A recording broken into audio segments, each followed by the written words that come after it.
The Irish Rally podcast is brought to you in association with PFT Travel, Tech and Tools, Rally Connection, SVS Productions, Hire a Van and Lions of Limerick.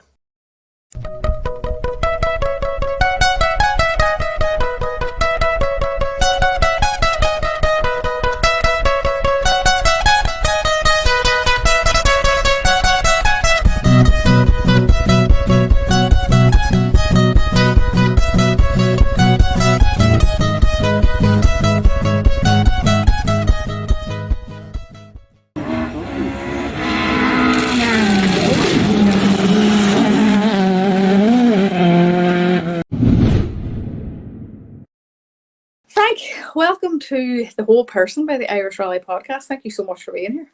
It's a pleasure, Tony. Bit scary right enough because when you rang me about this, I thought, this woman only does this with past rally drivers. Why is she ringing me? She's trying to tell me something.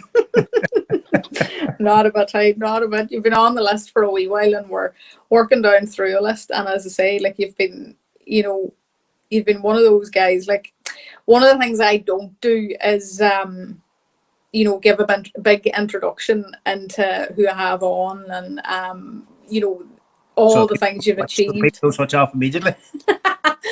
Well, do you know what? It's more for the logic behind it for me was always the fact that I want you to paint your own picture, that kind of way. I want to get to know you in your own words or whatever. But it's funny, I was thinking about this today before we started and I was like, it's going to be wild hard, to not mention, cars or events or how much the fans go. Oh well, if there's no rally talk, if there's no rally talk, can we just check out now? There's not much else in my life. I'll click end now. That's it. Good luck. The shortest podcast we've ever done. No, hey, we've been laughing already. I would say it could be the longest, Frank.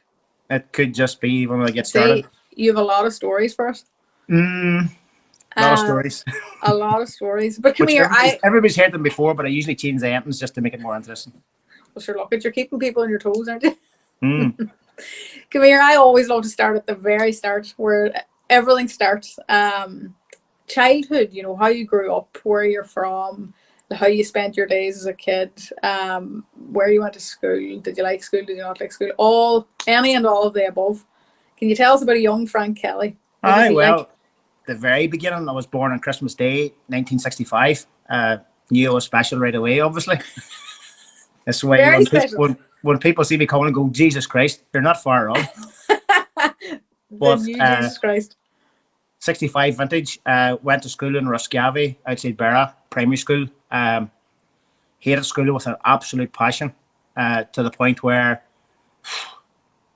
it's probably the worst part of my life is my primary school days. Really didn't work well at school. Probably I was in the slow learners class, and I didn't realize that was a slow learners class till later in life. That was the three people in our wee country primary school that was taken into a special room. I was one of them. So that the headmaster was an old school headmaster, an old style. There was only 2 rooms in the school, and there was 2 teachers, and the headmaster was really old school. He bait first and asked questions later. So not a good experience. No. I remember my dad had to go into the school several times, to tell him stop baiting him. He doesn't know. He doesn't know what he's supposed to be doing. He doesn't know what you're talking about. And there was a lot of times, and I'd see his lips moving, but I wouldn't know what he's saying. That kind of thing. So it was a bit of a handling, but I wasn't the only one. He used to bait shit out of everybody. But there's just some guys like that. Good. I remember taking home my homework to my parents, and they didn't know what to do with it. So it was hard work getting through that. But away from school, I was a country boy, baiting around the fields, shooting at shit if I could, and doing what I could. Bicycles, racking bicycles, welding bicycles, making bicycles, painting bicycles, go-karts, anything that I could get to go fast down a hill or have crack on. Me and my 2 brothers, Connor and Gary, terrorized our neighbourhood basically. We were just I don't know how our neighbours survived, never mind my mother, God help the woman. She especially when later life, teenager years and stuff. But no, we're pretty terrorists, but well looked after and well fed. We come home when we were hungry, that kind of thing. Them was the days you did that there, But out all day. get into many to handle the neighbours, you know, especially when it comes to starting to wreck about in cars and one thing and another. But secondary school then was different, and I don't know. I think sometimes there's pivotal moments in your life.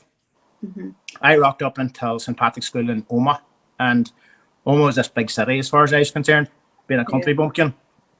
I remember going down to the bus depot in the morning, which was just at the local petrol station, and not even sure which bus it was to get on. You know, being the oldest in the family, I had no older siblings to point me the right direction, but stepping onto a bus and getting off at the bus station in Omagh and not knowing where the school was. Wow. But seeing people with a similar uniform and followed them and got to the school. But my form teacher in my first day at the school was a boy called Jerry Kavanagh. And it was his first day out of whatever school teachers go to. He was 21, 22 years of age, just qualified. And he had a yellow 1600 Sport Escort Mark II. Brilliant. And me and him clicked. And from being the dumbest eligible lad at primary school, I was second highest in the class in the first year at St Patrick's School. And he was pivotal for me to take me out of myself a bit and let me know that I wasn't stupid, I wasn't dumb, because I was convinced at that stage that I was dumb, you know, I was stupid. Because I kept getting told that and bait enough times, and it was a very pivotal moment for me, and me and him clicked. And for 2 years he was my form teacher, and Jerry does a bit of rallying, and he was COC for Lakeland Stages there several years. Still bump into him now and again. I put a security system in for him some years ago. And Lauren, my daughter that works for us, she was chatting to him, and he's always talking about when I was at school and one thing and another, and the mad things we used to do and stuff. But them sort of pivotal moments, was good in regards that kind of crack in school and stuff. But isn't that mad, Frank? Like how one person can change your life, one moment can change your life. But for you, for years, as you say, like you thought that there was actually something wrong with you in terms of the ability to learn, and then one person shows you a different way, and all of a sudden you can relax, and then you just flourish as a person, never mind as a student. And that probably in that case, it was from the two extremes. My primary school teacher was real old school. That was the early mid 70s. He was probably in the 50s and the 40s, in his way of going. Whereas Jerry was the new school at that stage and the new thing. And, I identified with the KR. This man did night navigations and stuff, and this was the business, and we just clicked, and he just had a way about him, to bring you out of yourself and stuff, and he sort of seen that I was probably struggling and wasn't really fit to keep up with what was going on. But it turned out then, a lot of stuff in the first and second year, I was already doing that at the primary school. Your mom was trying to push us that hard that we were 2 years ahead of ourselves, and I wasn't fit for it, but it became a bit easier because it was explained better to me. He would sit down and talk to you and tell you what, this is what this does and this is this. And I'm a mechanical sort of a dude. I need to see it and feel it and touch it, to get it to work. Yeah. And I probably have an ism or some fucking thing, but it works. I have a different way of working things sometimes, and my brain works a bit funny, I think. Has been pointed out to me once or twice. What that wee cell is doing and what it's thinking, but you adapt. I it's probably one of my only strengths is adaptability. I think I'm very good at adapting to different things and different situations. But no, that was a big change. Now, I still didn't like school. Don't get me wrong. I didn't wake up in the morning going, "Yippee, we're going to school." I just wanted to be at home. I thought it was a terrible waste of time. I hate wasting time. I could read and write. Let me the fuck out of here and let me go make some money and get some, get a life going. I just really didn't want to be there. But by the time I got to 15, I checked out and left. Good on you. It's funny, the truancy officer and everything arrived at the house several times, and I actually still have nightmares about that, believe it or not. Not as often as I used to, but every couple of months I have a nightmare about the truancy officer dragging me back to school at 57 years of age. I know, but it just goes to show you how scary it was at the moment. Like, the worst nightmare. Yeah. But I remember him catching me at work one time, the truancy officer, and I said, "Listen, I think I was on £25 or £30 a week, but I doubled it." And I says, "If you can give me £70 a week, I'll come back. I'll come back to school." And at the finish up, he got to the point where he says, "Listen, I fed up running after you. I'm not going to do this anymore. But just sign that to show that I was here. And that happened, 3 or 4 times. And then he left me alone. Brilliant. And see, back in them days, is that how you got into rallying? Like, is that how you kind of sort of pacified yourself then and felt like, you had something to kind of occupy yourself with? Was it, or were you already into rallying at that point, Frank? No, it's funny. The mechanic inside of us, I served my time as a mechanic and became a mechanic, and that was all I ever wanted to do, was work on cars. Drive cars, work on cars, drive them fast. What sport I would go into was not really on the horizon. It was beaten up and down the back road. The first time I drove a car, I think I was about 7, and my dad had the garage at the house, and he was always for steady. He was always moving cars about, and he was going to move that car. I can't drive. Jesus Christ, you can't drive yet. And that kind of crack went on. And then we were told one day, me and my 2 brothers, there's an old Mini at 50 out there. If you can get it going, learn to drive on it up in that field. Brilliant. And that was pretty much the instructions. And I remember a mechanic that worked with him at the time. We got the car going between us. There was no bonnet on it. I think it was one door. And I can't remember. It wasn't a full car, but it was mobile. And we got it going, but we didn't know the whole mechanics of it. And we got the mechanic to show us what the 3 pedals did. And away we went. Brilliant. That was the way it went. And we beat up and down. We wrecked that many more times. We hit a few cars we shouldn't have hit. And then I eventually totaled it one day hitting a lorry. But I think I was about 8 at that time. So that was my first big off at 8 years of age. First big off at 8. Most people are barely walking at that stage. But from the motorsport side of it, as you asked there, it wasn't until I was about, I would say 10 or 11. My dad started to do stock car racing around Bly's track outside Omo, which is actually recently reopened. Sort of a natural quarry that was turned into like a big oval with great surface and everything else. And then they started a junior race, so I'm in. So it was a left-hand drive Volkswagen Beetle. I'll never forget. I kept pulling the door handle off it, trying to change gear. Unbelievable. But that was the start of motorsport, if you like. And that I never had any aspirations to go further. And I never thought. People talk about a career in rally. I don't have a career. I'm just an alarm engineer that does a bit of rallying. It's not a career. It's a hobby. So to think of it ever going any further or anything like that never entered my mind. And there was never much money about. You're always broken. You're always as I got the age of the license and stuff, trying to get a car on the road, and a bit like Baby Blue, it got hit now and again, so it had to be fixed. Trying to get insurance and all that kind of crack, and the skullduggery you would get up to. So it just sort of, like most things in my life happen by accident. You just sort of end up thinking, right, how did I end up here? Yeah, you just went with it, like that was the moment was there and you took it. Like I'm not great for planning too far ahead. I always like to have a goal. I always like to have something coming up and something to work towards. I think that's important in life, is having something to work towards. Absolutely. But I don't have a goal and say, like, in 5 years I want to be here, or I want to be there, I want to be that. Probably the closest I've ever been to doing something like that was, I always had the notion of emigrating, especially back in that day when we were killing all here. Didn't really want to be involved in that or have anything to do with it. So I thought, we'll get the fuck out of here. And anytime I was trying to get money together was to get enough money to get out of here. And I suppose I'm jumping back and forward here, but I ended up, I think it was about 86, moved to London. Brilliant. And started mechanicking there. And I ended up in London for nearly 10 years.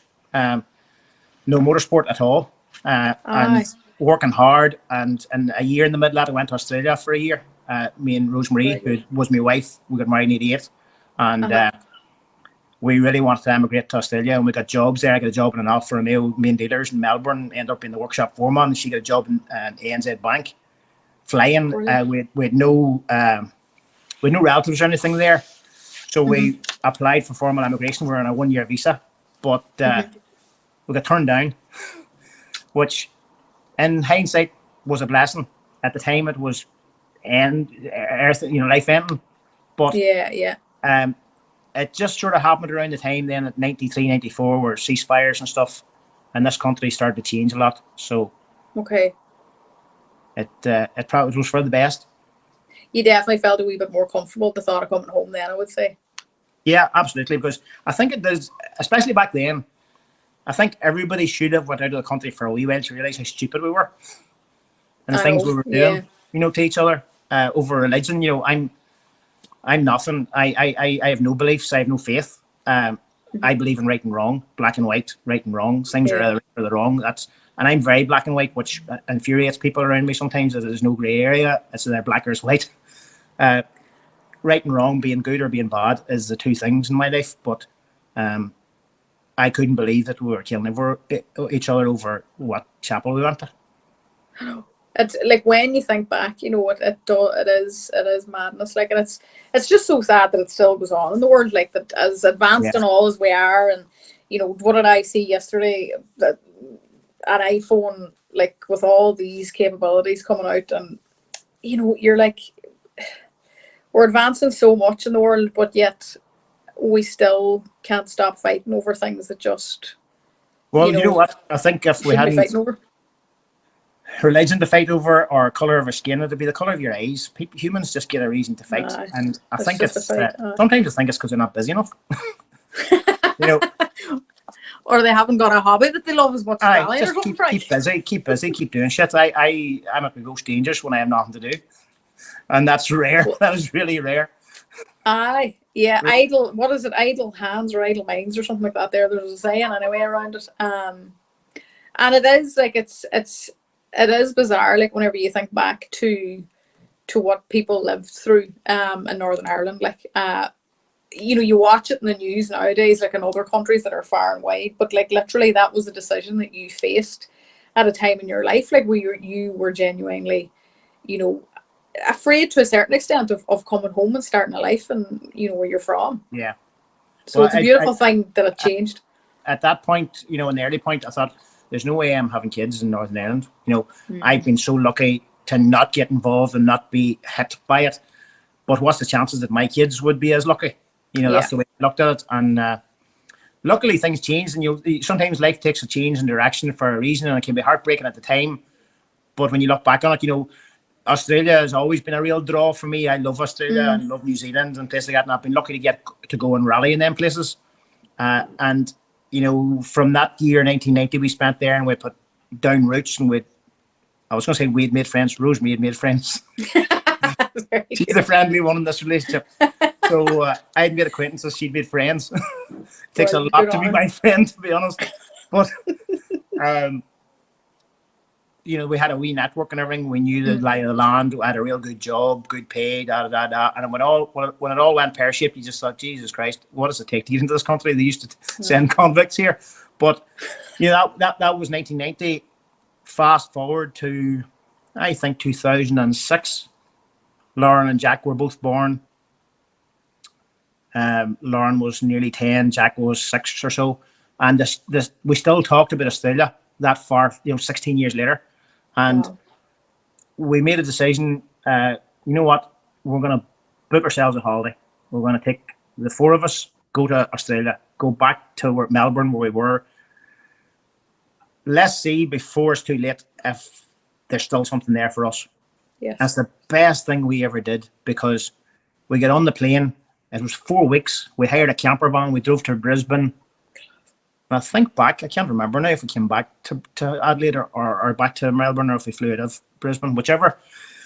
And I thought, let's see if there's anything there for us before the kids get too older, get older and all that kind of crack, and I get too old and all that. Now, rallying was in the equation at that stage, so that was a big thing. I want to stay at home rally. But, exactly. We spent the month and we made a deal that we wouldn't speak about it until we were in the plane on the way home. Mm-hmm. And by the time I got on the plane, I didn't want to stay in Australia anymore. And brilliant. I thought to myself, Jesus Christ, if Rosemary wants to stay here, like that's the relationship over. She's staying, I'm going. Black and white. Luckily, and I did the typical man thing. I asked her on the plane. She says, "You tell me first." And I said, "No, I'm not speaking. You tell me first." And she says, "Australia has changed." She says, "I want to go back home. Home is home now." And I says, "I agree with you, but Australia hasn't changed. Ireland has changed. Australia is exactly the same as it was 16 years ago, but Ireland has changed massively." And so it had.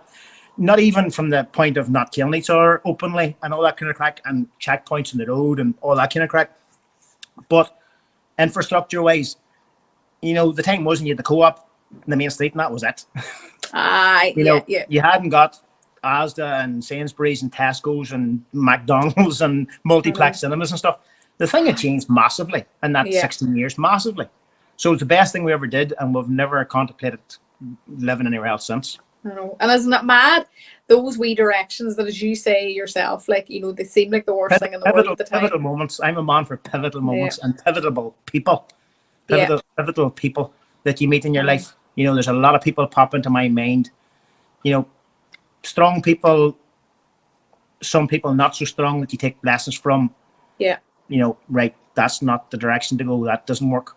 You know, I kind of think the same mechanical person, you see shit to know what works and what doesn't work. And I think as well, Frank, too, when you're a driver, you're very much of the frame of mind that some things work and some things don't, and you have to stop doing the things that don't work because you'll end up in bother. So you know, you learn. You actually do learn when. Well, some of us do. I know, I'd say you learn to be fair. You've finished a fair few rallies too. Crash, fix, repeat. I know, but it's very, like, it's unbelievable, like how important it was for you to take, you know, what some people would just see as a big trip to Australia, but like how that was pivotal in the sense that it gave you complete clarity, and then that clarity as a family, you come back and you're just settled. And you can live your life here. It really helped the thing, because you see, when you're a bit of a nomad for a while, you live in London, you were in Australia, you're back in London, you're back home again, it takes a while to settle, to think, right, you know, buy the right stuff for the house now, not the stuff that we could get rid of in a year if we had to. Yeah. You know, buy the forever home, if you know what I mean. Yeah. Yeah. Do that kind of crack, you know, as you can do it and when you can afford it and all that kind of stuff, because debt's another thing that I'm scared shitless of. Just phobic about debt. God help poor Rosemary. The first time we bought a flat in London, and I think she spent 3 months begging me to sign the mortgage agreement.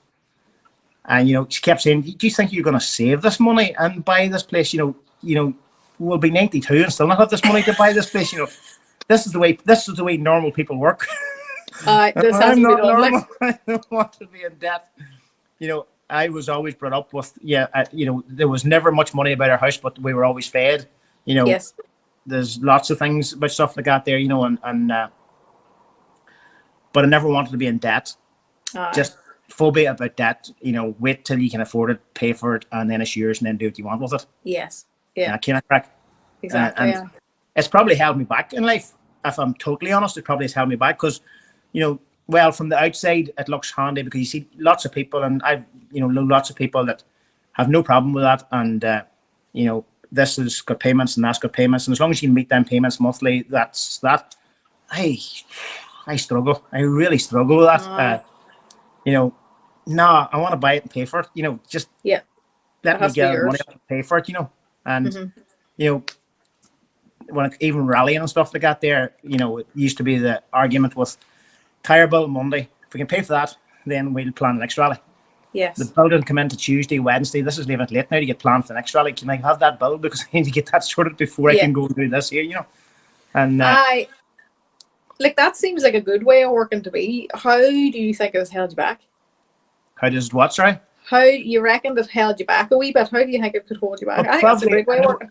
And like business, like in business, First Alert Alarm Systems is our company. Me and Rosemary are partners on it, and Lauren, my daughter, works for us now, and we're just the three of us at the minute. We had more staff before COVID, and COVID changed everything, and that's the way that goes. But everything's great. I'm happy to be the way we are. But there's times, you know, you thought to yourself, well, maybe I should have 5 or 6 more men working for me and put 3 or 4 more vans on the road and get HP on them and do this and do that and push and get more work and stuff. And again, pivotal moments. 2007, the year after coming back from Australia, was a very pivotal moment in our whole household, with health issues essentially. Rosemary, I'll not go into the whole thing, but she fell badly ill and had to rush her to hospital one evening. Luckily, I'm a quick driver, but getting the kids into the car, because we nowhere quick to get the kids off. So kids in the back of the car, Rosemary in the front of the car, squealing and agony, getting her into the hospital. Then the doctor came out and said, no, she needs to be in Craigavon. And that's for an ambulance and blue lights going up the road there. You may follow them to the... And going there and standing there and thinking, is this woman coming back out here? Yeah, and, you know, Jesus. And 2 kids didn't know what was going on, that kind of crack. And not long after, I caught meningitis. And that happened at Donegal Forest Rally, believe it or not. In the middle of the rally. Wasn't feeling well, going for it. Like, I'm not fucking near wise when you think about it. It was, we'd done 5 Mile Town Forest Rally the day before on the Saturday. And got out of it in one piece. I think I finished second to Aidan Hansen with a good battle all day and he won it. And went to the prize giving to see Aidan getting the prize and everything. That was great. Didn't feel well, come home, thought, fuck, I have a dose of a flu or something coming on, but I need to be up early to go to the rally in the morning. Come home, rolled into bed, woke up, I think it was 5 in the morning or something. The bed was soaking, absolutely soaking, and I was soaked with sweat.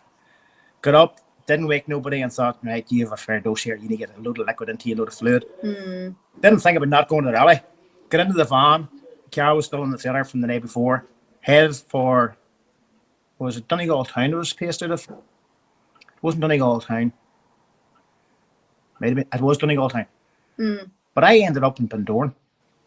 I got completely disorientated. And I ended up in the wrong town. I drove around not knowing how to get out of Bundoran, thinking, I should know how to get out of Bundoran. Like. Aye.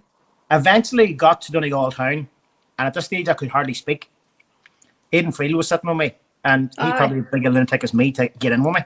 But we headed off. We did the first loop of stages, and with different things happening, it was pretty much a 2-wheel drive rally.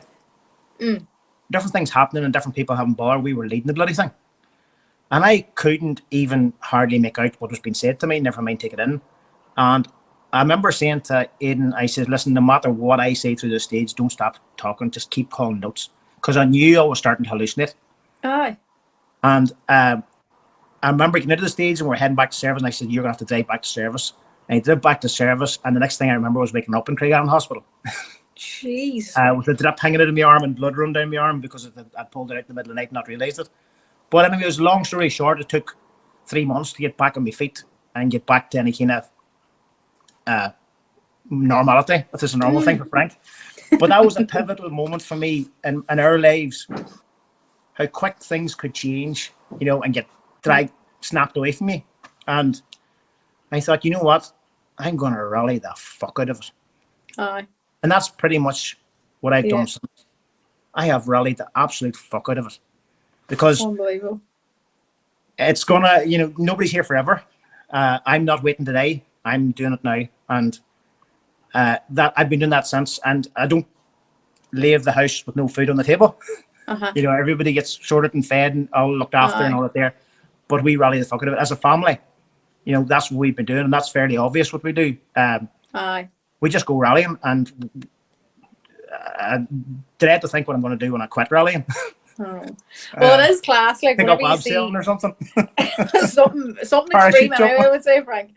But it is like it's always class to see Lauren sitting on with you, like, and you know, even like whenever you're walking about the service park, and say you're probably out at a stage or something, like, but you know, your wife Rosemary, like, she's about, like, and she's at the van or she's at the, you know, the stall at the back or whatever, like, and it's so nice to see the full family.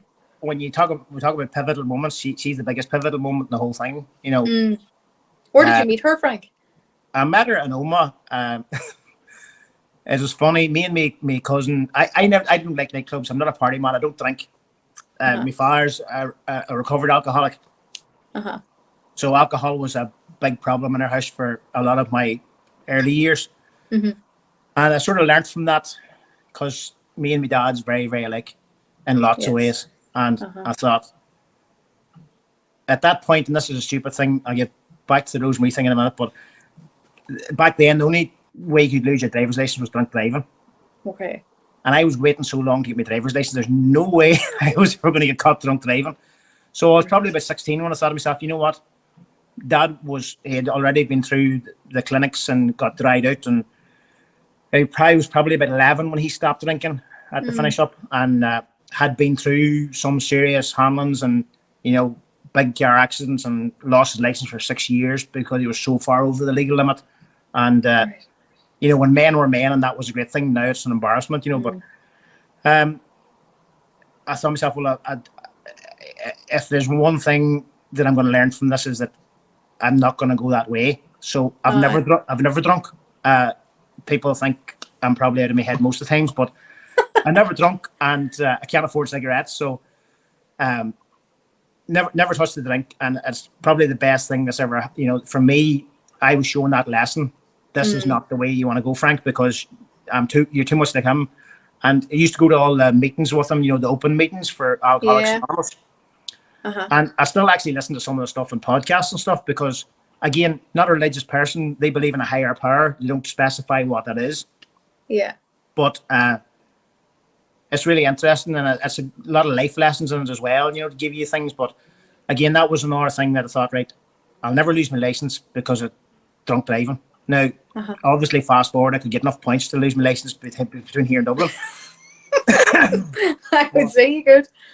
We'll not talk about the war, but it's funny, them things. But when I was going out, then I was a nominated driver all the time. Now, not everybody wanted to get in with me because I was mad as a March hare, and I had been introduced to Alfa Romeos, and I was at a real thing about Alfa Romeos as a cub. Again, my dad bought one. We used to tuck and deal in cars. He came home with an Alfa Romeo one time with a Alfetta 1.8 twin cam, twin 40s, 4-branch manifold, a lot. We'd missed the bus to school and left us into school, and we raced the local boy racer in our 16 Sport and beat him. So I loved Alphas from there. So I had an Alpha. So my cousin Mickey Broderick, me and him used to head out in the evening. You were going meet girls. But as a non-party animal and non-drinker, I had no interest in the nightclub or the disco or whatever. It was just, I want to meet a wife. And that sounds ridiculous. At 17, I was going out to meet a wife. And I met Rosemary. And Class. we were both, I was just about to turn 18. She's 17. Very like-minded person, but completely opposite to me in her nature.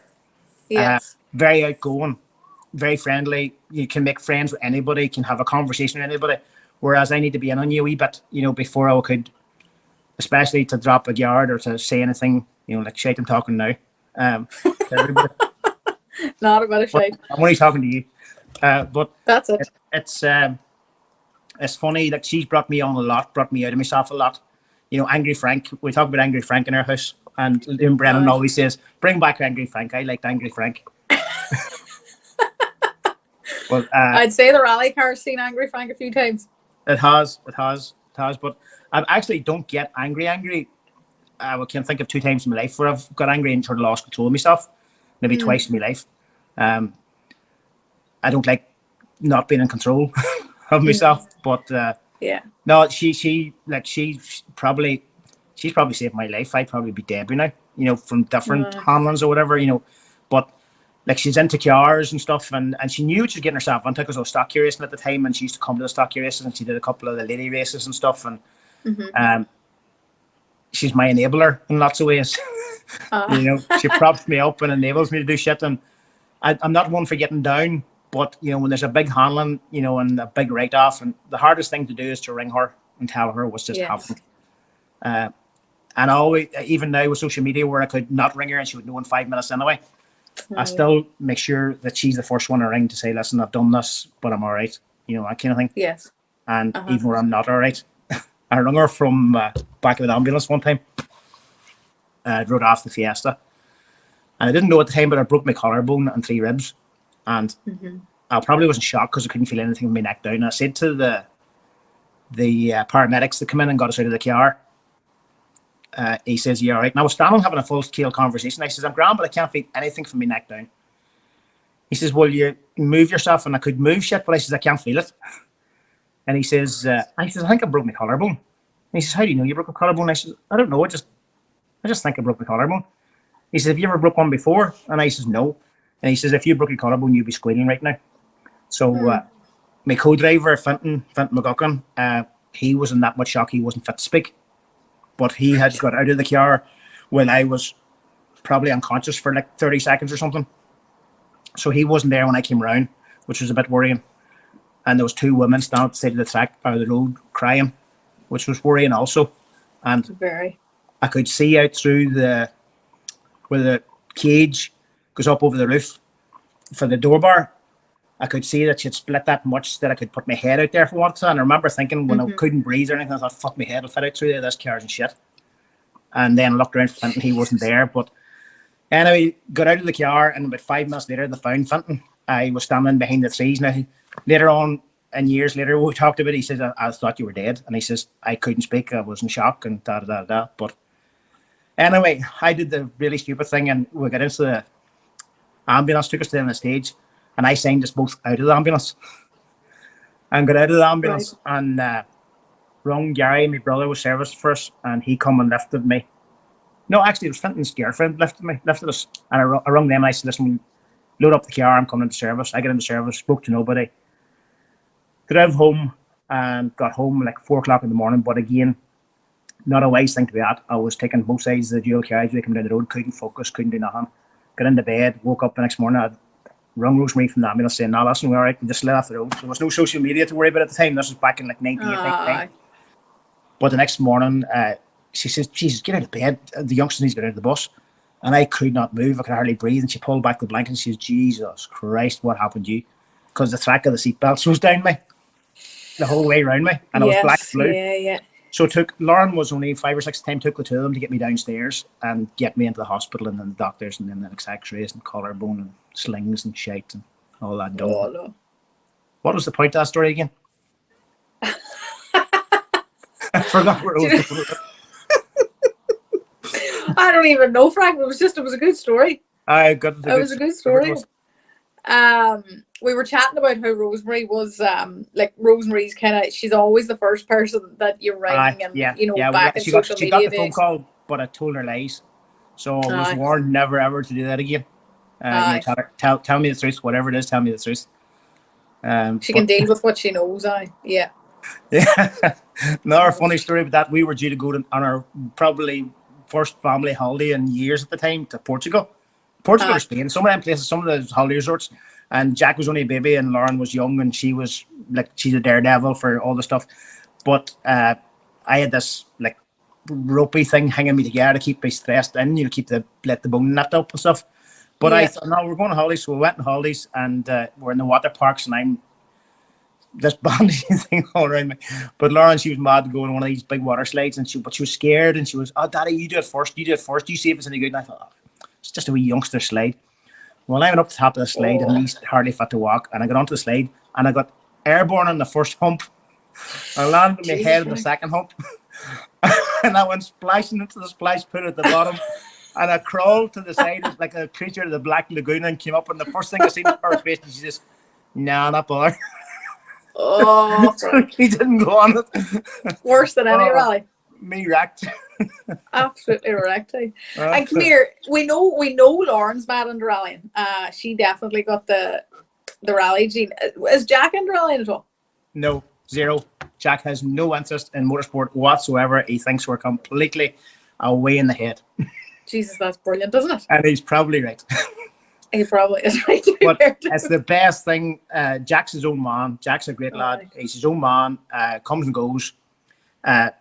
He's just qualified for cybersecurity, computer engineering. Yes. He's another thing to do for the cybersecurity, but he's doing real well at it, and he has a job as well to keep him in money, because everybody's earned their own crust a bit here. But he has no interest in cars whatsoever. When I was at primary school and stuff, he would come home maybe a week after I've either won something or had a big accident or something, and a week later he'd say, "Did you crash the car last weekend?" "Yeah." "Do you not see the blue thing? It was lying pieces out in the street." "Oh, one of the lads said in the screen that you hit the car." They were asking me about it, but he said I wasn't sure. "Yeah, Jack, it's and shit." Again, brilliant. "Why did you do that?" "Well, you're not any good at this."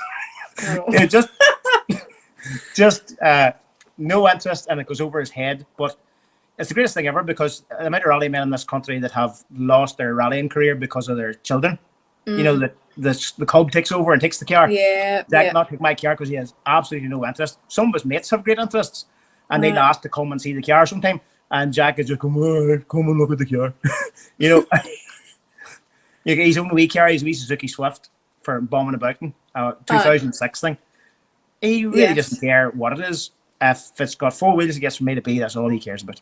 No one. But isn't that unreal, Frank? Like, isn't that absolutely unreal? How it doesn't matter. Yeah, it's funny. And Lauren was completely opposite. Yeah. As soon as she would hear the car starting from she was able to walk, she was in the car before, and I might be taking out to the guy's door to wash it, and she was in the car. And then she was mad to help. Mad to get at it. And like she was always ripping that she couldn't get going to rallies. But I was always worried about, obviously Rosemary was home with the 2 kids and stuff, and I was going to rallies on my own at the time. And she was probably about 10 or 11 before I gave in and said, right, you can go to rallies with if mum takes you and looks after you. And we end up then with, Denver Rafferty, Navigate, Damien Toner and them lads. I'm terrible with names, so I probably know him.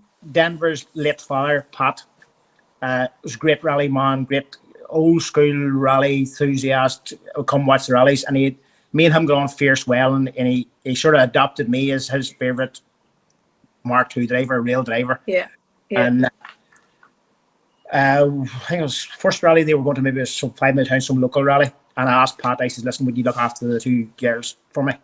Just so they don't be in a bad place or get caught out, or even get into a handling with somebody. Maybe there's a couple of lads that are maybe with luck of drinking them or something. Just look after them. And we became a crew.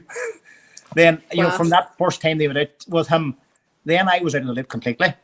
I'd be packing up the rally car to go to rally, and here they were packing the back of the car with sandwiches and Pat's favourite tea or coffee or whatever, and away they went in flasks. And I'll never forget what rally we did. It was 8 stages, and Lauren had her wee hand cam and stuff, and she said, "Yeah, come home." We met them. I didn't see them the whole day. And come home, and here they were just coming on the street. Pat was slapping them off, and away he went. And I said, "Well, you can see how much we've seen you in 9 stages." And I said, "There was 8 stages in the rally." "Yeah, we got you twice in one of them." Brilliant. And they did. She had the video evidence to prove it.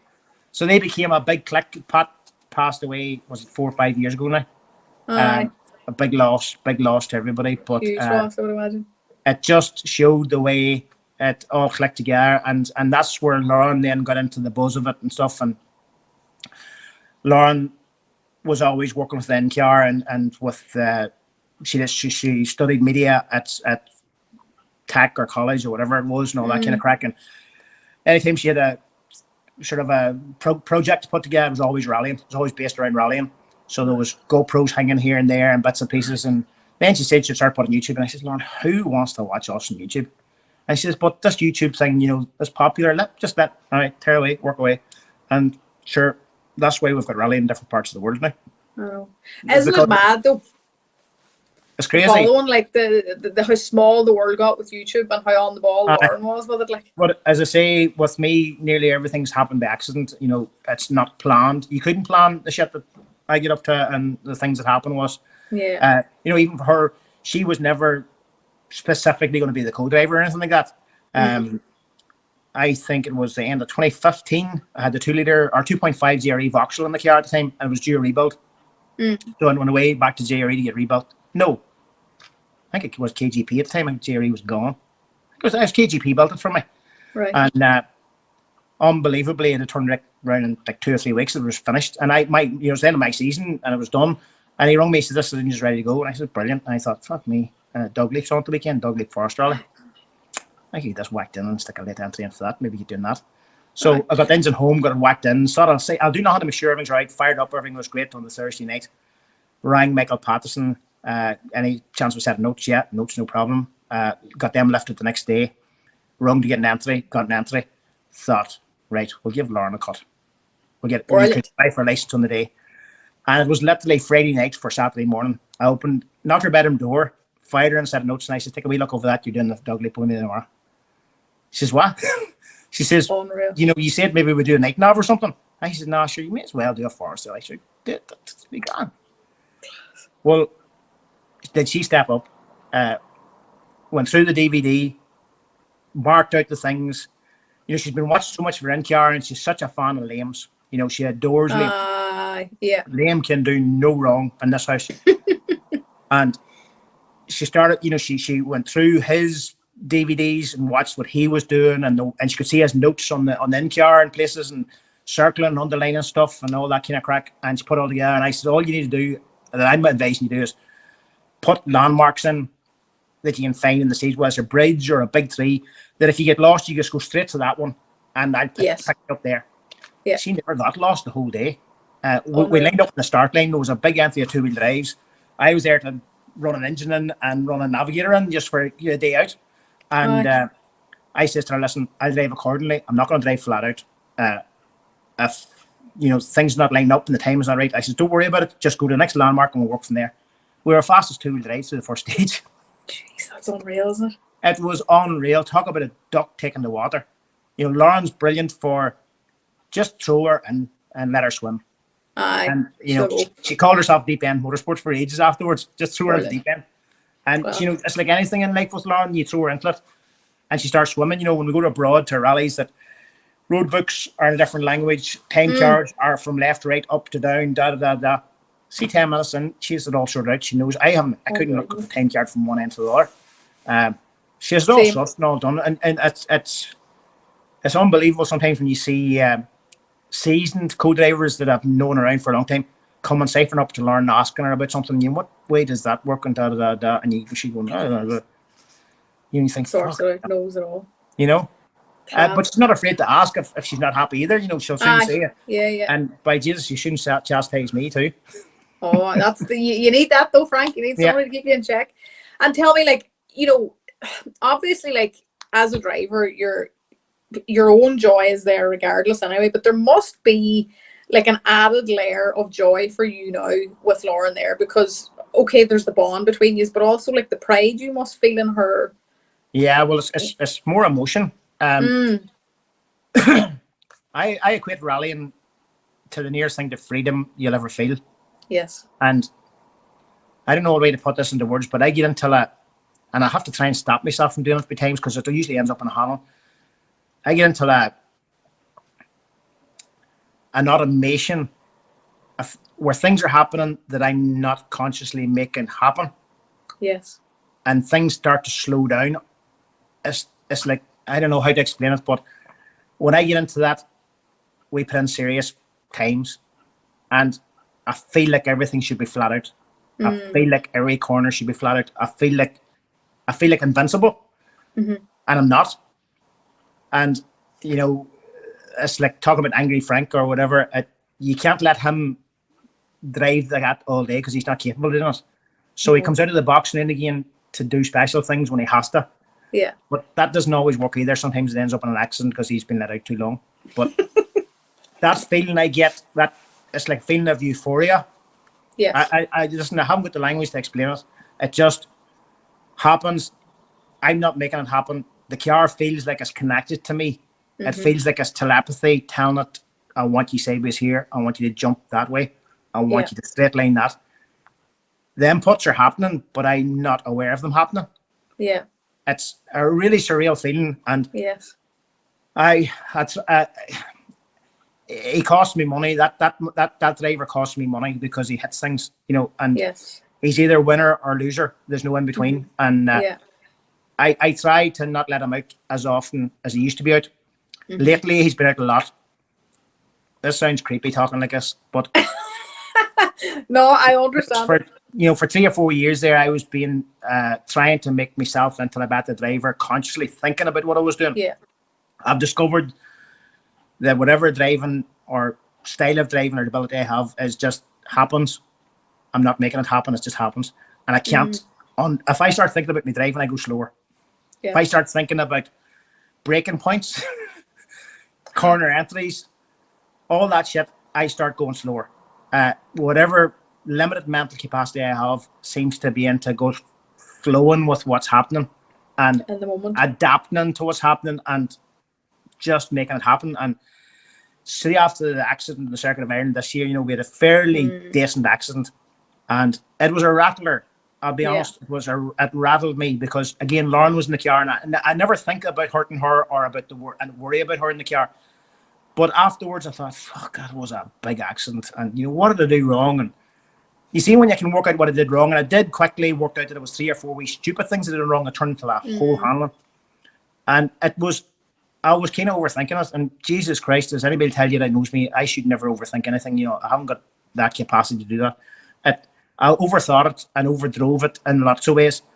So I made a very conscious effort to go back to basics, essentially, till 10, 12 years ago when it was sort of carefree and not thinking about it was driving. And you see sort of since that, like I've done maybe 6 or 7 rallies since. I have had the best crack. I've even went suspension settings back to what I was using 10 years ago. I even raised the car back to more of a gravel height because I'm more comfortable on a gravel surface. And driving it and not listening to people anymore, because lots of good meaning, well-willing people come in and say, geez, you're flying, but geez, if you tied it up, you'd be so much quicker. And stuff like that. And I'm thinking, but I enjoy that. I enjoy the way I fly. Exactly. And when the joy's there and that feeling of it happening automatically, it's surreal. And then obviously, as you say, putting Lauren in the car, emotions gets to me sometimes when we have a great run or a great rally or a great stage. Like it's not a planned thing, but you see when I get her to stages that I've been ranting about for years, the ring stage down in West Cork, Fannet, Knockalla, all these stages, and I'm sitting and starting saying, please let this be a good stage. I want Lauren to feel what I feel in this stage. I want this to feel what I feel in this stage. And when we come off that and she's going, oh my God, that is unbelievable. Aye. And then I'm thinking, yeah, she's understood. She's understood. That's your work done. Not there. That's it done. I might never have to take her to that stage again. It's done. Let's go to the next one. Isn't that unbelievable? But that is just like, to be fair, Frank, I would say that's a layer of rallying that a lot of people have not had the opportunity. Like there are some family parents out there. It's a rarity. It's a rarity, Rosemary is special again that lets us do that. So special. People have said to her before, and somebody said to her at the weekend, you're not petrified of them two out there? Because in Belgium at the weekend was as ding-dong a battle as I've had in a long time. And you're not petrified? And she's not. I'm happy that they're happy and that they know what they're doing. Yeah. And, she's a special person because I couldn't do what she does. I couldn't be in there and them two out doing it. I could not do it. I know. It's a beautiful thing, though, that trust that you all have between you. Like, as I say, like just for the two of you to be out together and enjoying those moments. But as you say, there's always Rosemary and Jack, sitting in the background trusting you as well to do it. Yeah. Like it's class. Like, well, there's no option. Well, there's that too. They just have to. You chat about Angry Frank, like, and I'm just so intrigued, Frank. How have you learned to not let him out as much as he used to be out? Or how do you put him back in? It's getting him back in is a frigging problem. Lauren has started to recognise when that happens. Angry Frank or Psycho Frank, sometimes he gets called. And she'll say it. Sometimes she'll say, listen, that was happening on the edge there. Do you think we can manage that for another stage? Or do you think it's time to bring it back a wee bit? And sometimes I'll agree with her and sometimes I'll disagree with her. Aye. But again, back at the weekend there, we would add it hammer and tongue to try and win and failed by 9 seconds, but it was so much fun. And even the sheer bliss on her face, and I think it was a real good life lesson as well, because Lauren's been lucky with me and I've been lucky that we've had some really good victories together. And winning in Belgium last year was just a surreal experience. But it was nearly as equal as surreal to finish second this year and be a magnanimous loser. Yeah. And see the joy on Christopher O'Callaghan and JJ Cremen's face winning that rally. And knowing that they had to earn it the hard way. It wasn't handed to them. No. And I got great joy in seeing them lads win it, especially at Chris's age, at 25 years of age, stepping onto a podium in a foreign country. Class to see it. And I seen the joy in Lauren's eyes, and I loved that she wasn't bitter or wasn't thinking, we should have had them, we should have beat them, It was right, brilliant, that was class, great, well done lads, right, where's the next one? Well, that's an amazing thing, Frank, like that, that is true sportsmanship there, like, because at the end of the day, what that joy is like, and you're so happy to stand back and witness somebody else feel that joy instead of wanting it all for yourself. That's a class thing. Like. Well, listen, I've had so much of it. I've been so lucky. I never thought that I could win anything. I went a long time in rallying before I won a class, you know, or got a place in the class. You know, the old Fiesta that I killed that time that we broke a collarbone had got me to some right good results and won a rally in it too. Me and Rosemary won a rally in that car, and there was no place at the time. She had done 3 or 4 rallies with me, you know, and the standing joke, which Lauren hates to be talk about, was that she was actually pregnant with Lauren and we didn't know it. She was 3 or 4 weeks pregnant, we didn't know it. So Lauren won her first rally in the womb. That is mental, Frank. Yeah, crazy. We had no idea. That's a mad story. And that's like, to me, you know, that's just pure magic. Like, you know, it was all meant to be. Like, you know, Lauren was meant to be in that car beside you. 3 Kellys in the car that day. Christ. We probably would have excluded it. Like, honest to God, like, you couldn't write that. Like, and it explains exactly, to me anyway, it would explain exactly where Lauren's natural inclination is like. And, you know, I would imagine too, it's probably how Rosemary is able to sit and, you know, at service parks or on stages and trust you both so much, because she's been in the car with you. She knows what you do. She trusts what you do. Like, she thinks I'm capable of more than I'm actually capable of. No, I would say you've proven her right. I think she has great trust in Lauren as well, because Lauren has a mental capacity that I will never have. She takes, you know, from her mum, a mental capacity. You know, you always joke about women being better at multitasking. I can do one thing at a time, and sometimes not even that well. And that's not even an age thing. That's the way it's always been, and it's probably back till the primary school days and all that kind of crack. But I don't let anything hold me back. You know, just bit on and get it done. And where I used to be, you know, embarrassed about not being able to spell a word or something, and you know, again, go back to my old headmaster where he used to take you down into the lower classes to show you how dumb you was and say, right, spell it. You know, stupid shit I got there. Yeah. But I got a thick skin out of it, you know, and started to think, you know what, I don't give a fuck what anybody thinks. This is me, this is what I do. And, you know, I'm sure Minnie's the one sees me whacking the car again or doing some stupid things. That boy never learn. Hey, am I taking any skin of your clip? You know, I'll fix it. Don't you worry about it. You're enjoying yourself. I do it. I paid for it, and I'll pay for it again. And if that's the way I want to piss it up in the wall, let me tear away. But when you're drinking your beer at night or at the weekend and the week's wages going, I've had a whole lot more value of it than you have. Yeah, and that's it. Like, and it's just one of those things in life, Frank, where it's very much live and let live. Like, let others do what they want to do for their joy. Like, as long as you're hurting nobody else, it's about joy. Exactly. And I think as I've got older, I've got a bit more tolerant. You know, I get very impatient, and it's, as I said to you earlier, you're right or you're wrong. It's black or it's white. There's no in between. I wouldn't make a good politician, because when you ask me a question, I give you an answer. It might not be the answer you want to hear. It might not even be the right answer, but it's the answer that I think is right. Exactly. You know, so that's all you'll get from me, and move on. Don't ask me it again. Let's move on, and don't twist me about it. I haven't got time to twist with you. I've got shit to do. You know, so that's the way it works for me, and you just. I have started getting more tolerant with people, because you never know until you walk in people's shoes what they're suffering, what they've been through. And, you know, 100%. Going back to the alcoholism thing and growing up in an alcohol environment, there's hardly a household or a family in this country that hasn't been hit by something like that, you know? Absolutely. So it's important to bear that in mind when you meet people out. Yeah. You know what I mean? Because you never know. I had an incident, and this is, you know, it's just a stupid thing. Yesterday, in Oma, and I had a job to do, and there was a boy blocking the road in the town essentially in a tractor, and it meant I couldn't get the van in round to do it, but he was getting a lot of grief from everybody around him. So I parked up and walked past the whole thing, went in to do my job, needed bits to fix it, so I come back out again, walked past, and there was somebody else arguing with the fella, and this was an old boy, you know, he's probably tipping 80, and I thought, I wonder what the frig's going on there, and I went and got my bits, going back in, did the job, come back out 10 minutes later, and he's still there, but nobody's near him. And he's lonely looking, crater, and charging around him. And over knocked the one to the cabin. He says, "You all right there, lad?"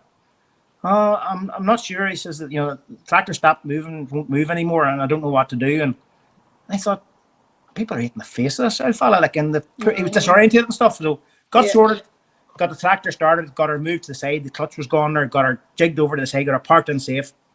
Got him phoned for his family and stuff, and got him sorted out. And I thought to myself, why is everybody eating the face of this old fella? Like, did they not have a father or a grandfather, or did they not think they're going to be that age someday themselves? Or it's like, if Rosemary broke down or something, you'd love to think that somebody would change that flat wheel and move on. You know, Jack would ring Lauren and she'd come and change the flat wheel. Would be the way that would work. I know. But you know, you do have to. Sometimes I get very impatient and I'm always go. But you have to think of what people are carrying. You know, what scars. Well, that's it. They have in their lives, what has happened to them. You know, bereavements and families. You know, like it's a cruel world in lots of ways. And you know, as we've been showed in the motorsport world in very recent times, things can happen and change at the click of a finger. So, like I said, as I got my wake-up call in 2007, and I wish more people would get that vibe to don't be thinking about, when I'm 70 or 65 and retire, I'll do this, I'll do that, do the other. Do it now and be frigging done with it, because you might never get that far. Live your life now, and there's no point in waiting to die. No, because as you say, like you don't know when that time comes, and in the click of a finger, it could be there on you. You know, far better race towards it sideways. You are right. Go in through the gate sideways, right? Or backwards. Definitely having a bit of crack then. It is, like, life is a funny one, and I find when rallying is going well, it is the best place in the world to be, and it's one of the places where you'll feel an awful lot of joy. And you kind of mentioned one of the things earlier on that you feel. And it's so hard to describe to anybody that doesn't understand it.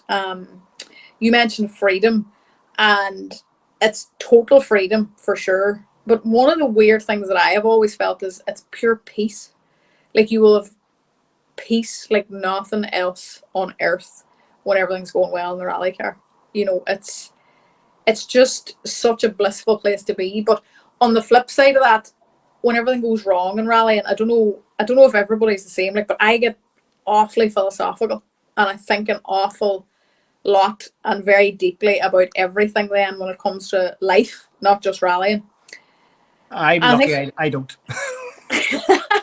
Like, I've had plenty of practice, don't get me wrong. I feel sorry for myself for about 3 or 4 minutes. Aye. And then I say, right, shit has to be got done, because nobody else is going to do it. And I start hatching this wee plan. You know, when it gets wrote off, you're thinking, right, I can't afford that, but I have a spare one of them. It'll do another couple of rallies. That'll get that back going. We'll do this, we'll do that, we'll do the other. It's a strange thing, and it's probably kind of a gift. And Rosemary wonders at me sometimes how, you know, the circuit with that handling and making that mess, like that was a fairly big mess. That was a big one. Then home Saturday evening, I'm feeling very sore physically. I thought, right, I need to get off the tiller. You know, before I go to bed tonight, I want to off the tiller. And I want to make sure the engine's all right, which it turned out it fucking wasn't. But got the car rolling, because there's the 4 of us here, so you can't really lift it and drag it off. Got enough suspension on to get it rolling on wheels, get it into the garage, get it turned around, get it in backways, get the water drained, get the engine stripped out, and leave it ready to gather in the morning, Sunday morning, 7 o'clock, up and at it again. And, you know, by Sunday night, she was nearly a bare shell. And it's already starting to look better. You know, it's not looking pretty, but it's starting to look better. But I couldn't leave it sitting there for a day or 2 days or a week. I couldn't do that, because that still has to be done. It's like almost starting to colour in the pieces or wipe out the mess. You know, right, there's that wee bit polished out, that, you know, that but actually survived. You know, and I'd be hearing the guys on my own talking away to myself, going, "Oh Jesus, that's all right. That'll go again. You know, that shock canister. We'll just put a pipe and that'll be grand. I've saved that. That's good." And then I'm feeling that there's a road back. And you just start going and start moving and keep pushing and keep pushing and keep pushing. And you know, for me, even when there's no accidents, and you know, it sounds like I'm wrecking all the time, but this garage is my wee castle, and I fit alarm systems and CCTV during the day, and I come home at night to get me dinner, usually 6 o'clock. By 6:30, 7:15, I'm out in the garage, and I'll do 2 or 3 hours any night. And it's all preparation for the next rally, or preventative maintenance, or fixing the last handle that I messed up, or trying to develop the car a wee bit, you know, to make up for me, maybe make this car better. Didn't feel right in the last rally. We'll do this, we'll try that, we'll do wee tweaks. And I have old diaries, you know, the old diaries you keep in your office there. And every rally gets what happened, what broke, what didn't feel right, what was replaced, and then the next rally. And there's books and books for years here of things that, I could even go back and say what the setup was 2006 on Forest Rally or something. I have it all there, and that's, I've been doing that lately and going back to setups that I used 10 years ago. And I think that I enjoy that. I enjoy the development of it. I think it's nearly therapy, because I don't know what people think, but I'm not really a people person. When it comes to rallying and talking rallying, I can have the best conversation with anybody about rallying. But, take me to a wedding or something with no rally people. I'm a fish in the water. You may as well shoot me. I don't know the last wedding I was at. Rosemary has to go to her in-laws' weddings and I think I'm dead. If I turn up, at the odd one, it's who the fuck is your mom? Nobody recognizes you. but that's my way, and I'm a great one for routine. 3 square meals a day. Yeah. There's Rosemary's head in. Because if I get fed at the wrong time of the day, I still need that feed that was supposed to be later in the day. That's hilarious. If I got my dinner at 3 o'clock, I'd be still sitting at the table at 6 o'clock saying, where's dinner? You got it at 3 o'clock. But that wasn't my dinner. My dinner's at 6 o'clock. Black and white. Very black and white, Frank. There's her head in high. But she's learned to live with it. She just feeds me at the general times. And good on her. Breakfast, up at 7. I'm gymming now. I'm gymming for 10 years, so I go 3 days a week, Monday, Wednesday, and Friday. So that's the routine there. And then the other days is breakfast and out the door and away. When I go to the gym, I shower and go straight to work. And then you're home, as I say, 5:30, 6 o'clock, dinner, into the garage. And I already have during the day a plan of what I'm doing that night. And I have collected the parts or have the parts in order. I just hope them parts are there this evening because I'll get that done. And this is the target tonight. And then you get them pads and discs in, and that's that done. And then the morning night, I'm going to put the dog rings in. The next night, I'm going to do the crown and pinion. And then the rally's coming up on Saturday night, be loaded on Friday. Because we're heading off Friday night and and that train keeps running, and I love that treadmill. And when we're starting to plan our season at the beginning of the year, there's always 10 or 12 rallies on, and there's always 3 or 4 or 5 or 6 added onto that, depending on what racking I've done during the year, But it's just this wee treadmill that keeps going, and I like it like that. Stupid shit. I set me work trousers in the same place every time so I can lift them without opening the eyes or switching on the lights. And they're set that the legs just in the same way and stuff. Stupid shit. I don't know if people do that or if I'm just fucking weird. But no, a lot of people seem to be like that. See if they weren't there where I left them, the whole day's fucked. Well, that's what I was going to ask you, Frank. Like, say now you have a plan. You're halfway through the day at work, or you're fully through the day at work and you're coming home now and you have the plan made in your head, but then say you get to the house and such a part wasn't delivered. Does that wreck your evening then, or do you just no, it doesn't wreck it. I always have alternatives. What would wreck my evening if somebody was here that wasn't planned and they fucked up my whole evening. Yes. If Jesus Christ, if a neighbour arrived up or in-laws arrived, well, hang on, do you not know that this is my high working here? What are you doing here? Brilliant. And so it has to be arranged. It's not that I have a problem with anybody. It's just that I have shit to do. You're encroaching on my rally prep time. Jesus Christ. Now at this stage, everybody knows. Not to come near you. There's plenty of lads, plenty of rally men, and they'll always ring or text and say, "Listen, are you about?" or "Can you shoot over?" And there's lots of stuff. Now that I've been about this long and made so many mistakes, I know what not to do as regards parts that are dodgy or, this doesn't work because it's going to break, or you need to go for the heavier one and stuff. And I get loads of that. I get a lot of that online. And I'm more than happy. Yeah. It's usually lunchtime at work when in the van, grab a sandwich or a yogurt or something, and you go through the emails and the messages and just answer, no, that compound doesn't work in them conditions. And this is the pads I run and they work for me. I don't know if they work for you. And I do a lot of that, and I'm more than happy to do that because I hate to see the same as people make the same mistake as I made. We only should have to make the mistake once, when it comes to things like that. And that that's not the right part for that particular given thing. It's just not designed for it, or it's been bullshitted that it is designed for it. I hate to see it. And then when you find something good, you want to tell the world, Jesus, after all these years, I've found something that'll do that job, that'll not break. You fixed it. Aye. You've And solved the that's what problem. my pet hates is when people start changing shit on you. You know, that's worked for years. Why did you change it? Why change it? Yeah, Why did you change it? I I just want this exact same one I got off you last year because I mileage everything and change it on the mileage. And, you know, there's many time I think, Jesus, why am I putting more half shafts in this thing? I only put them in 6 or 8 rallies ago, whatever it was. And you think, well, the way I rectify it in my own wee brain is if that breaks in the next stage, you will remortgage the house to get out of that stage. So just put that in there now and be done. Do it now, So, Frank, would you describe yourself, would it be safe to say you would describe yourself as an introvert then? That everybody would think you're fairly extroverted because you're so full of chat and crack and character, but actually your happy place is sitting in the garage working away? I would say that. I wouldn't know how to spell introvert, but you're probably right. I don't know if I would either, but you're, what do you call it? The phones would spell for it now anyway. Spell check will sort it out. Definitely. Like when I do a post for after a rally or something, Lauren and Rosemary both spell check and proofread it for me to make sure it's in English. And the, they, their, the place there, their people, where, all them things. I know. It's funny, Frank, whenever you chat there about, you know, whenever you go back to, you were chatting about the accident, the circuit, for example, and whenever it comes back and the car is wrecked in the trailer, you can't just let it sit there. You have to kind of go straight for it and, you know, make sure you're looking at it and making a plan and getting started, getting stuck in.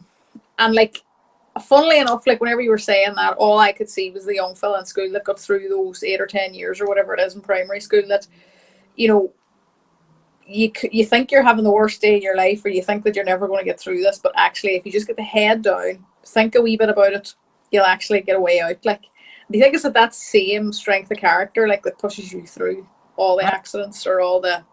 I don't know, I'm not good at overthinking what things like that, but I know at school time it was 3 o'clock I'm out of here, 3 o'clock I'm out of here, 3 o'clock I'm out of here. You know, because I wasn't interested and wasn't very capable, I remember doing stupid things like our spellings, which is obviously a way I can't spell. You know, there'd be 6 spellings, 6 words to learn, and there's 6 of us in the class. So you'd learn the 3rd one only and make sure you were 3rd in the line when you went up. Brilliant. And I did that for ages until I told one of my mates the trick I was at. Aye. But didn't he learn the 3rd one as well? So the 2 of us fought on the way up to get to the 3rd place in the class. And I'm thinking, why did you do the 4th? You know, I would pick 2nd, 3rd, 4th, whatever, but we'd pick the same fucking word. So that was that. But it just goes to show you how no child is stupid because, okay, you didn't have the learning capacity to learn 6 words, but my God, you got a genius way through getting through the day. Skullduggery, you call it. Skullduggery. Aye, it's thinking outside the box is what it is. You know, and it's... As I say, getting home at 3 o'clock was the job and getting out, getting the work clothes on and going ripping and racking. If it was the time of the mini was about or it was a go-kart or whatever, you know, there was always something to be at. And you're working around the guys, helping your dad as well, you know, getting shit done and you had your chores to do and all that kind of crack and supposedly homework. A good thing about the secondary school as well is it was an 8 or 9 mile journey on the bus, so you could do most of it on the way home from school. Have it done. That's why the writing was like that. My school, my teachers knew every bump on the Ballygolly road. Frank, can you think back to how rallying has impacted your life now? Like if you were to kind of put it into a paragraph, like could you describe it in any way? Or is it just there's no words for it? I find it hard to think of what life would be without rallying. And it's maybe not just ever rallying. I think if it hadn't been rallying, it would have been something else. I think that it gives a structure to my life. It probably rules my life maybe too much because it all revolves around it. You know, our conversations at the dinner table are our tyre prices, you know, our tyre compounds and stuff. And Lauren's big into what worked and what didn't work, you know, and we have a good stage to say, what tyres have we got on now? You know, that worked real well. And she can feel stuff through the seat of her pants the way I do. Yeah. Because I'll say, geez, did you feel the way it kicked out over that jump? And then she said, that doesn't normally do that. Usually that would be smooth and that. Did you change rebound or something? You know, and she wants to know. She wants to know. which is unreal. But no, I think rallying's been a saviour in lots of ways. I think everybody needs, and like I said earlier, you need landmarks or goals, things you can move towards, things you can do. You know, Jesus, I can't even think what it'd be like to be just thinking, right, it's Friday, I get my wages, we'll go on the piss, and we'll go back to work on Monday. I just can't fathom what that'd be like. Now, somebody like that might look at me and go, Jesus Christ, I can't fathom what that dickhead's doing in the garage every evening. You know, and then going, you know, so horses for courses. Yeah. But for me, as a non-drinker, non-smoker, non-party animal, not the most sociable creature in the world, it gives me a clique of friends and you know, the rally family, you know, just unbelievable. And as we've got to rally abroad, some of the connections you've made and friends you've made, like your boy that runs Escort Rally Special, Christoph Jacob, fantastic driver in his own right, just a peach of a man, an absolute peach of a man that cannot do enough for you, and he's so it makes you feel so humble that man will take you into his home and put you up and help you get, you know, there's me ramp, work away at the car, you need a hand, there's a tire machine, oh, I can get that for you, I can that for you, and you know, checking in you every couple of months and saying, what's the crack, Frank? I see you had a big one, he's all right, da da da da. You know, anything we can do for you, you know. And there's so many people like that around the world that we've bumped into in the rally family and at home here. You know that if you have a problem in the Cork 20, there's 20 people there that will help you at the drop of a hat. You know, and sometimes it's literally having to pull people out from under the car and say, would you let me at the bucket thing? Just get out of your way. You know, but it's I can't think of many sports that you wouldn't have that, and probably I don't know, I'd probably be maybe in a straitjacket rocking in a corner if it wasn't rallying. No, isn't it mad how important it is in some cases, like in most of our cases, like I'd say anybody actually doing it is so important to us. You know, if you could go back to any memory in your life or any moment in your life, now rallying or not rallying, what would it be? An important moment that changed everything. You mentioned plenty of pivotal ones. There's loads of pivotal things. It's, you know, probably after we finished all this, I'll go, wait, and I prepare for this because I could have thought of so many different things. But I do remember different things like Lauren and Jack being born. And it's strange to think it was there's responsibility in lots of ways. You know, Lauren was the firstborn, and then Jack came along, and you just go, holy fuck. I'm responsible for this. This is a game changer. I have to feed, clothe, water, rear, look after this. I have to grow up. And I remember thinking that. I remember when Lauren was born, it was like a 14-hour labour. I was in labour for 14 hours. Poor Frank. And, you know, she came out and 1, 2, 3, 4, 5. 1, 2, 3, 4, 5. Counting her toes and everything because I was worried. And oh Jesus, the emotion. I remember ringing my mum and not being able to string 2 words together, and that never happens to me. But I was just a blubbering mess, an absolute blubbering mess. And we didn't know she was going to be a boy or a girl, and I had no preconceptions or worry about what she was, as long as she was ours and grand, you know. And that was all that. But it was just, it was such a moment. And it was a reality check in lots of ways. You know, I'd be blasé about stuff, and I float through things, and I go rallying and do my thing, and don't take myself seriously. Don't worry too much about shit. You know, don't get into debt. Yeah, that's it. Get shit done. Don't do wrong. Do right. Black and white. It's black or white. It's black or white. You know, and it annoys people around me, and I know it does, but it's just the way shit is in here, and that's the way it goes.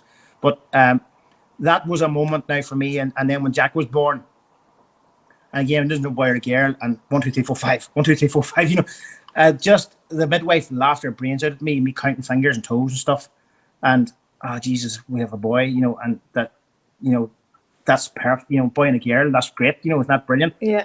But I remember some people picking at me when Lauren was born and go, oh, Vicky wish it was a boy. And thinking, what? What? Wild. I know. You know, and there was a bit of slagging going on for a while, and I thought, Jesus Christ, lad, this perfect wee baby. Now, I couldn't believe that we were sent home with her. You know, to get a dog, you have a dog license. You're sent home with this baby and you're going, right, is there instructions? Rosemary, you know what to do.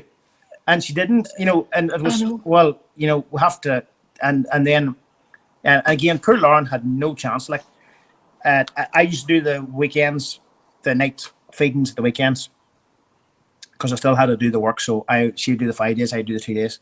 And more times, Lauren would wake up after the first feed, not having finished the first feed because I'd fell asleep with the bottle in her. And then she'd wake up, look at her second feed, and this thing was still all over her face. Such a mess I used to make. And then I used to put her in the big cot thing, and I would get into our end of it and read motorsport news to her. And car sport, motorsport news, flat to the mat. There was no nursery rhymes. There was no Cinderellas. There was no Goldilocks. That's what you got of Frank.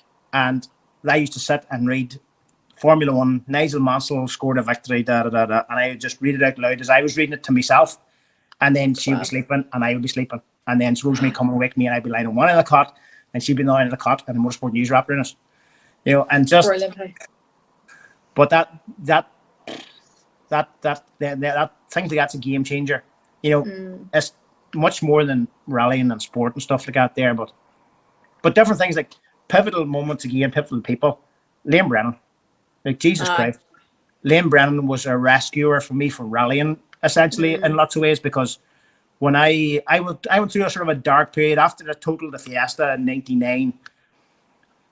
Then I bought my first Escort, which is a red 2-litre car out of Donegal. Like, nobody should ever buy a rally car out of Donegal. In fairness, it was a good car, but I didn't gel with it. I didn't feel it. Did 2 or 3 rallies, got decent results in the forest. Didn't feel comfortable on it, but in hindsight, it was me that didn't feel comfortable. I was traumatized from what I'd just done, hitting a 3-head on 80 mile an hour that didn't move. And it took a couple of years to actually get right. But I got to the point where I wasn't enjoying it. I was really struggling, and getting to the point was thinking, well, is this for me anymore? And that was into 2002, 2003, tried a couple of different cars, not feeling the love at all. And then that I quit rallying for, I think, was it 13 days, and sold at an F2 Escort, one of the very early generation things with a quaff sequential box. Just hard work of a yoke, but totaled her and reshelled her and sold her, and thought, right, that's it. Gave Rosemary the money. I said, put that away, pay some of the mortgage off, asked me quit.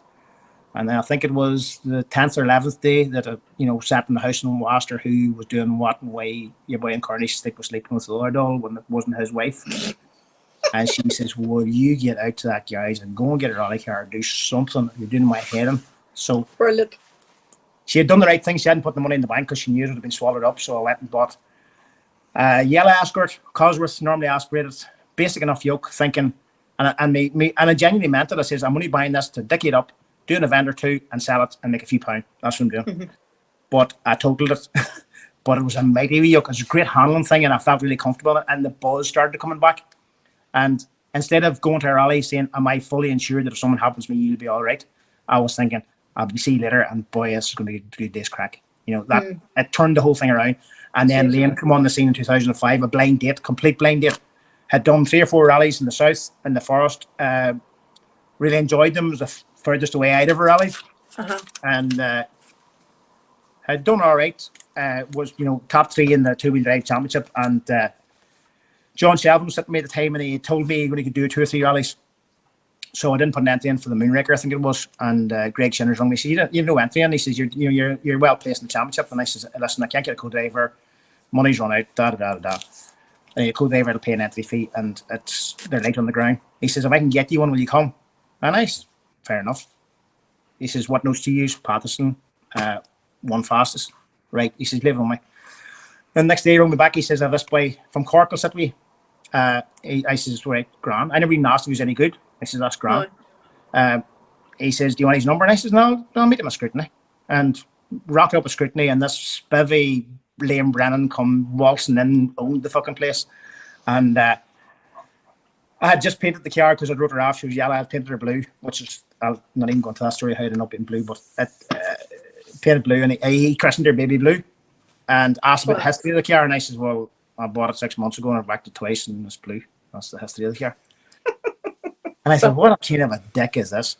So went out the road to the first stage and real heavy car accident, couldn't understand a word he said. And I genuinely, this is the truth, I said, listen, you're probably better not talking very much, just point where we're going. And why he didn't slap me in the mouth, I don't know. But that's what he did. He pointed to the road junctions to get us to the first stage. And we started off. And you see when we were 2 corners and I went, this is a fucking machine, this man. This man is a machine. Made perfect sense in the stages. Couldn't understand a word in the road sections. And we had the best day's crack and we had a good result. And he says, I'll do the next rally. And it went on like that. And Brennan is one of the few men that, few people that won Donegal's over after 3 days wrecking and 3 days rallying. You're sorry to see him go. You're sorry to see him heading down the road. And got welcomed into our house and stayed in our house more times. And, he's got married and Maeve and the kids and stuff. And he's had a family and stuff. And we still, there's not a month goes by that me and Brendan would have a chin wag and slag the shit out of each other. Slag the shit out of each other. And, Liam's days in my car's not over. We will be back rallying someday again. But just, again, he's a real outgoing dude, that way. Yes. It's funny, we were rallying together for a couple of years before we worked out both our fathers were alcoholics. And we had a similar sort of an experience in early life. But gem of a man, absolute gem of a man, and somebody I always look forward to chin wagging with Brennan. And there's usually a debrief after one of his rallies with somebody or one of my rallies, and I'm just ringing in for a debrief. What the fuck are you at? What the fuck are you doing that for? He's a big pivot. He saved my rallying in lots of ways, and he had this good cop, bad cop routine I used to refer to, and it's probably not the right way to do it, but for years everybody's trying to slow me down. He was the opposite. Go faster. Why are you not going faster? Keep going faster. Yeah. And I was thinking, actually, I'm the sensible one in this car. He's a psycho. It's sort of become a reverse psychology where I became the careful one. Isn't that nuts? Frank, honest to God, hey, it really does sound like, you are so aware of the people you have around you, and they truly are the most important thing in your life. Like, there's no doubt. You learn so much from people if you let yourself learn. And as earlier, being a wee bit more tolerant. As I got older, I've learned to be more tolerant, that you never know what people are carrying. But, everybody has a story and everybody has a way of doing things, and it might not be your way, but it's their way. And if it rocks for them, it rocks for them. I know a lot of my stuff infuriates people and the stupid shit I do and the way I do it, but it's the way I do it and the way I want to do it. I'm not hurting anybody, and it's right or wrong. It's black or white. That's it. It's like, I don't even look at politics, but I think democracy doesn't work. You need a dictator. Just I think I'm a communist or something. It just needs to not be a psychopath if possible. If you could pick a non-psychopath, a dictator that could just say, don't worry about all these boards and these subcommittees. It's like hierarchies and motorsport and all that kind of stuff. And I know this is the way the world's supposed to work these days, but you see when a working group is created to find out about something before they give a report back and all that there. No, that's wrong there. Take that out and change it. And now we don't do that. That's done. What do you want the working group for? No, it's simpler than you know what I mean. It out to be. And like the cities in Northern Ireland with Stormont and all that dung. Oh my sweet Jesus, that does my head in. And I purposely don't listen to different radio stations these days because it just infuriates you. Thinking, boys, go and do your friggin' work. Go and do a bit of work, lads. Get the thing sorted out. Get the roads patched. Get the health service sorted out. It's not rocket science. You just need to stop shouting and fighting about shit. We're not even down that. Angry Frank will be out again. Angry Frank will be stepping out. We might get him back in. Frank, do you have a motto? You've said a couple of things a few times there, but if you had to pick one of them that you live by through every day. There's mottos used in our house every day. Well, there's the usual thing, the Colin McRae one. What was it? Not here for a good time, or not here for a long time, for here for a good time. Good time. Aye. That's my father loves that one. Do or die. Like I say that when it's time at the beginning of a stage, Lauren, right, do or die. And it's a terrible thing to say to your daughter, but I just lather it anyway. Do or die.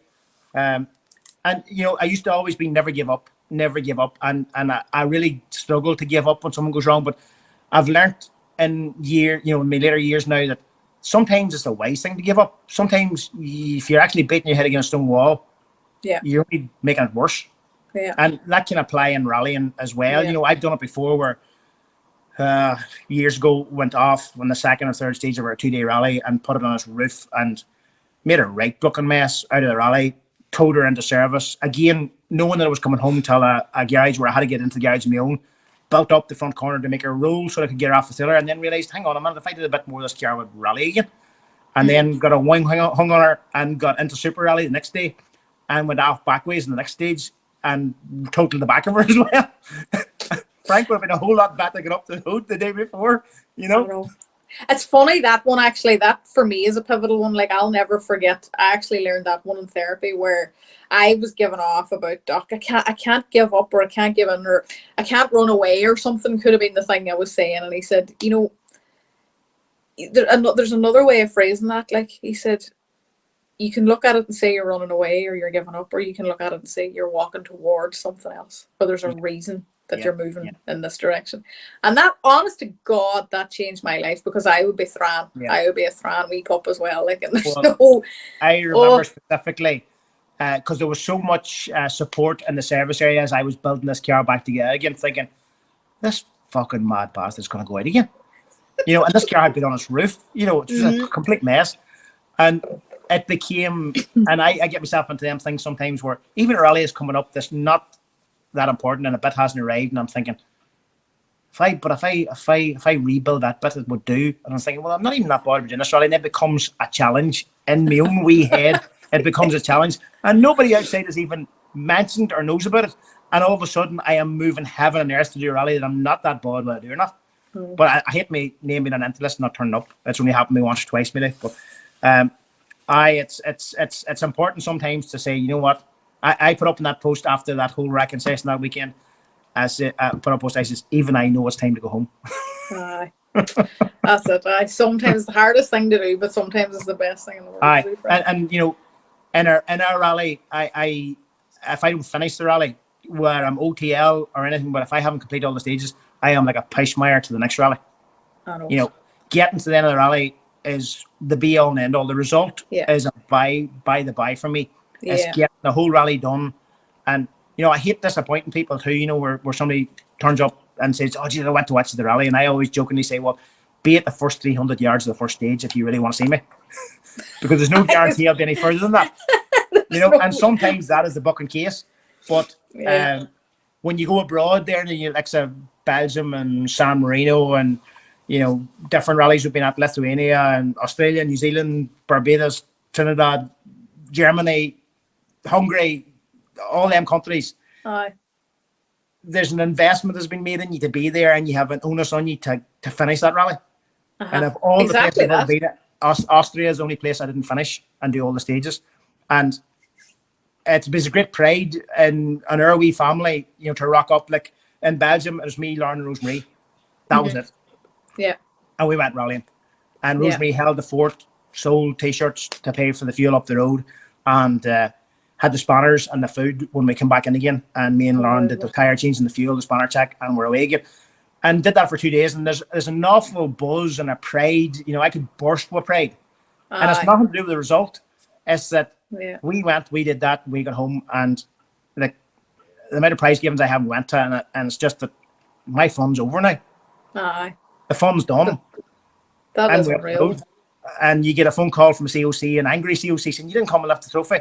Well, I'll get it for you next day, you know, or whatever, you know, or like sometimes you give them to charities or something. You say, well, is there somebody who would, you know, would like it or would have it or something, you know? And I always say, you know, I'm not being disrespectful. I hope you don't think I'm being disrespectful.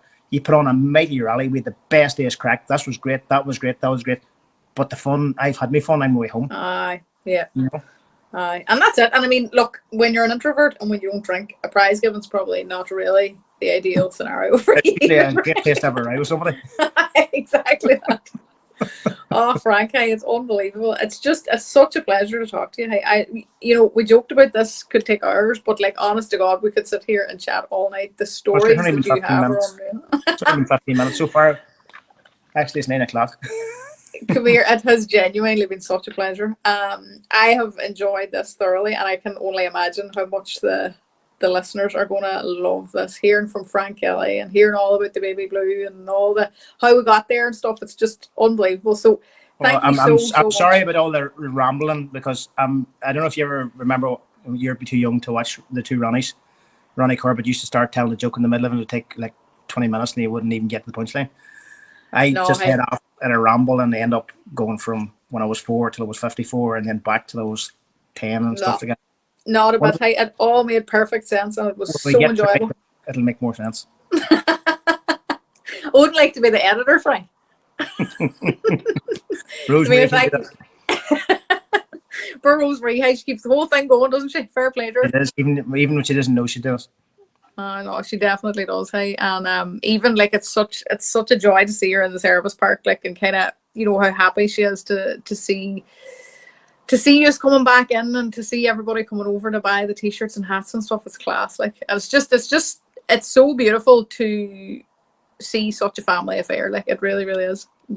And to me as well, like it shows that everybody can be involved. Like and no matter what, you can be rallying if you put your mind to it. Yeah. Yeah, no, that's exactly it. The family that rallies together stays together. No, that's the one, Frank. Frank, it's been such a pleasure. Thank you so much for your time. Thank you very much, Tony, for putting up with me. No, delightful. The Irish Rally Podcast is brought to you in association with PFT Travel, Tech and Tools, Rally Connection, SVS Productions, Hire a Van, and Lions of Limerick.